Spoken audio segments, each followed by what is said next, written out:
I want to introduce our next speaker and also give you a brief in terms of what our next session is going to be.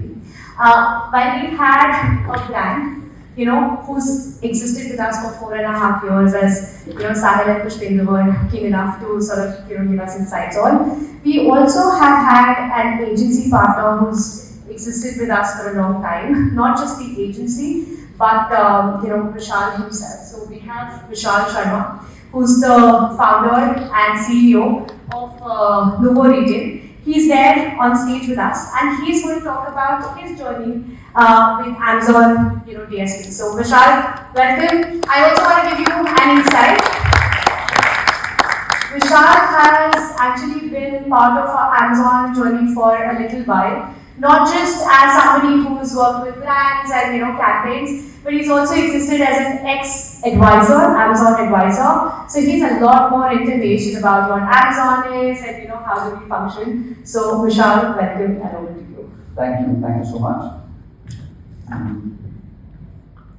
Thanks for inviting me on the stage. In the next 15 minutes or so, I'm going to walk you through what our journey has been on Amazon Ads and a little bit about a campaign that we did, which was very successful for one of our brands, specifically on these. So 2018 is when I started thinking about leaving my full-time job and start something of my own. I had a good friend, so he advised that I want to start something in e-commerce. I had no idea what e-commerce or e-commerce advertising before we started this. And slowly and steadily, we built this small agency which was focusing completely on digital commerce and specifically on Amazon Ads. Amazon Ads has been a great support to us. Now, when I left my job in 2018 and 19, when I started doing this, I had this dilemma: should I go for, say, a different kind of ads which are more popular, like Google and Meta, or should I look at Amazon Ads, which was still rising? And that's the time when we took the decision that let's start with Amazon Ads. There are people who in this room who have worked with me, in the very initial stages also when we are still trying to figure out what we need to do, etc. Luckily for us, Amazon Ads gave us a lot of tailwind, whether it was through a structured program like Amazon Advisor program. Then we've had always somebody to help us out with, if we had any issues, any problems, and that's how we've been able to grow. Today, if you look at it, we have about 350 odd certifications on Amazon, about 85 people who, actually 95 people who work with us on various aspects. We've recently grown our expertise on Amazon Ads. Now, in the next few minutes, I'll walk you through a small case study that we did. Now, we have this new age brand in the suitcase and luggage category, again, which is dominated by a few big brands. So you have Safari, VIP on one side, then you have the new age brands like Mokabara. So how do you cut through the clutter using the full funnel advertising available on Amazon, which people have talked about previously in the first two sessions. Now, while DSP may mean a lot of things for a lot of people, what we feel is that and all this was touched upon also theoretically a little while earlier. One is that the entire customer journey is no longer linear as shown in the funnel. It's more multi-touch, and it is not purely on one platform. People will look at multiple platforms and multiple digital spaces, and that is how the attention also moves. So the attention of people has moved away from a linear channel to a multi-touch world, and that is the reality. And not only that, on top of it, the attention is also fragmented a lot. People talk about, you need to appeal in the first 3 seconds itself. That is how difficult the job of marketers today is, and that's how difficult the job of marketers today is to capture the relevant attention and then bring it down to the funnel so that the purchase can happen. And that is where the entire funnel that is available on Amazon can help beautifully. So DSP, in my mind, actually helps us bridge that gap between sponsored ads, where the actual transaction will happen, sponsored ads or the conversion campaigns where the actual transaction will happen, and the other side you have the entire audience attention where where people are looking for products. And this is where the entire journey gets shared through DSP and the various offerings that we have at DSP.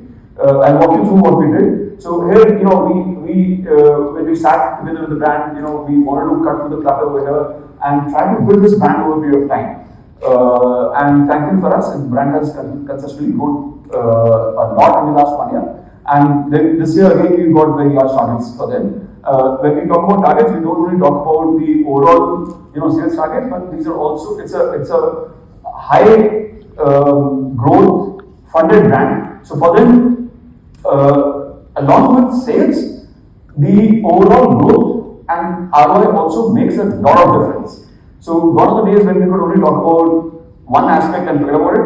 Now people want growth, they want scalable growth, and they want N number of new users to come in, because that's how the growth will come. That's how DSP has helped us execute beautifully. So what we did over here was we used Amazon Marketing Cloud to create the audiences, different type of audiences, people who have clicked on PDPs and not bought yet, people who have interacted with the sponsor ads but not bought it multiple times. So different types of audiences we created, and with the help of Amazon team and ourselves, we created these audiences and then use these audiences to be targeted through DSP, and as a result, continue to make the funnel narrower and narrower with each interaction, and that's how we leverage DSP along with AMC. I'll just quickly walk you through also. Sorry, my bad. Yeah. So this entire campaign actually went on for almost about 6 odd months. Although it's written about the month, but actually the measurements that we did was when we started in June, and then we maxed out around October, which was the GIF scale. Now, when you look at the entire funnel, the messaging needs to change with every interaction, right? And that's what we were able to do with the help of DSP, because there was availability of different media types. So we used a mix of GIFs, videos. We also used RECs and statics. Now, typically when you go through a marketing mix model over here, they will say that at the lowest level you want to convert, you need to use more creatives and which kind of promote the offer per se. Because that's where people are more interested when they've made up the mind and when they want to buy. And as you keep going up, then it goes on to what are the features, what's the benefits, and then finally at the most upper level, typically it will be more of an emotional connect than actual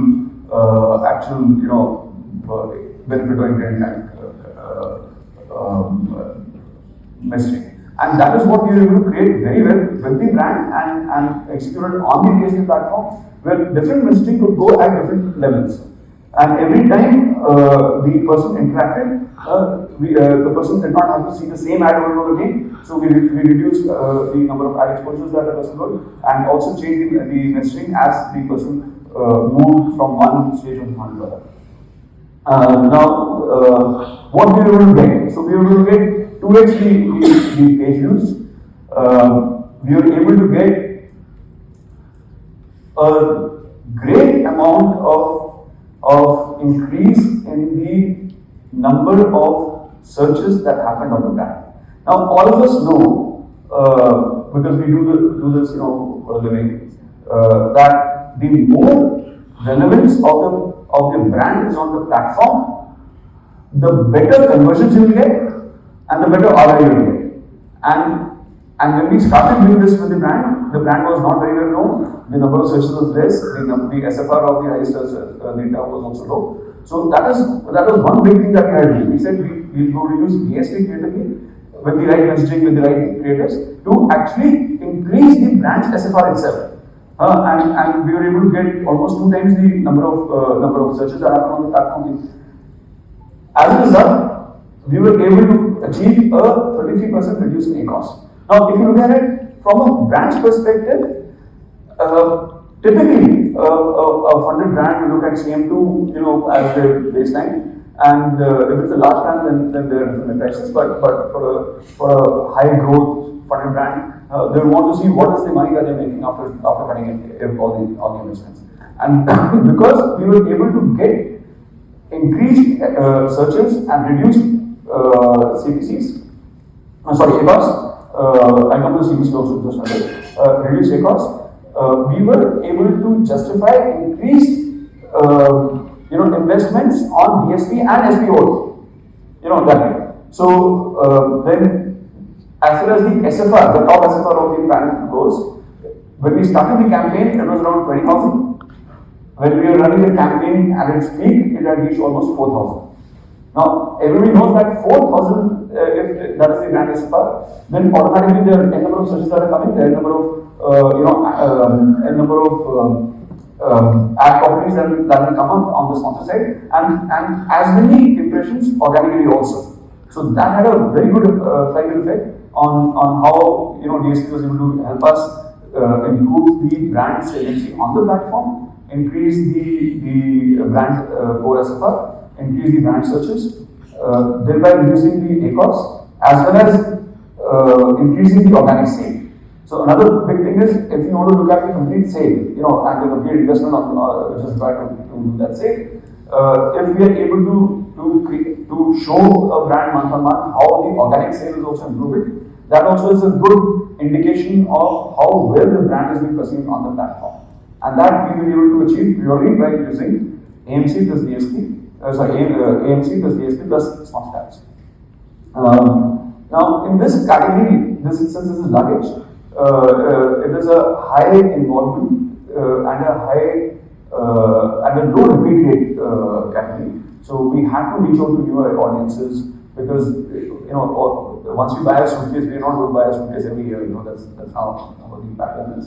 So we had to continuously find new buyers, whether they are in the aisle or whether they wish or the customers which are already bought, and that is what we did using the DSP.